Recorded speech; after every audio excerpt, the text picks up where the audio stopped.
Hello, this is a presentation for the paper, a brief study on the effects of training generative dialogue models with a semantic loss. Dialogue systems are becoming ubiquitous with their applications ranging from several consumer applications to even in healthcare. The information that is presented to an agent and how the agent is able to be spontaneous and diverse in generating a response yet adhering to being relevant to the input has been of interest to researchers in NLP. Commonly observed issues are that the models stick to a specific way of generation and starts becoming monotonic. Although approaches like beam search alleviates this issue, unless the models are trained with objectives that incentivizes the diversity in generation, this is going to be hard to resolve. Common maximum likelihood estimation objectives like cross entropy loss or negative log likelihood penalizes R1 more over R2 because of those objectives sticking to the word overlap. In an attempt to guarantee strong syntax, the models find it hard to learn the semantic equivalence in generation. If we were to look for options to inject diversity, the learned word embeddings GLOVE or FastText or BERT provide a rich source of semantic information.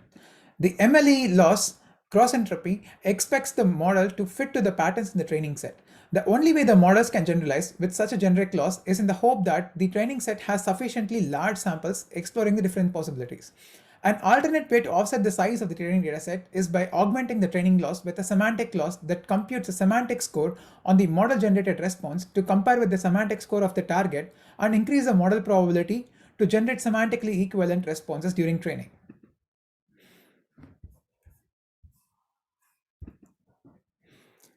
To test our proposed training objective, we train an unassuming BiLSTM with attention model on two differently sized datasets, frames and multivars.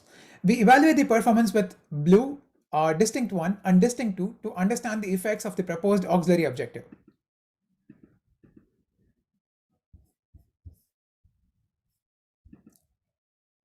The GLOVE or FastText or BERT were also used as a way to initialize the word embeddings. So we test the different combinations of using BERT and loss and in initialization. We see that the BERT as a semantic training objective is more helpful in aiding in diverse generation. This correlates with distinct 1 and distinct 2 results as shown here and in the paper. We observe similar results with other choices of word embeddings. We conducted two human studies with samples generated in frames dataset. In study 1, we tested the effectiveness of the proposed semantic objective over the MLE objective.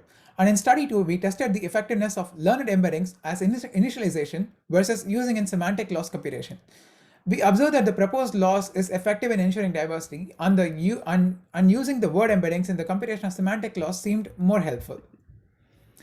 This was also evident in enhancing the usefulness of beam search.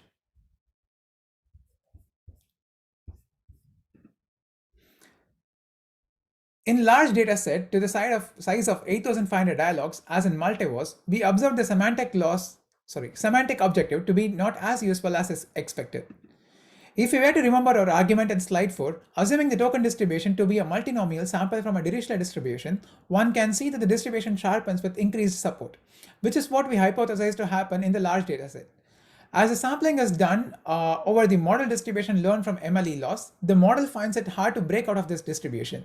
When we force the model to break by sampling tokens from distribution non-conforming to this distribution, the MLE distribution, the training seems to break. We observe the regenerate response generation when this happens. To conclude, attempting to ensure diversity after training with a generic loss is less effective, and we observe that the proposed training objective is very effective in small datasets, but not much in the larger datasets.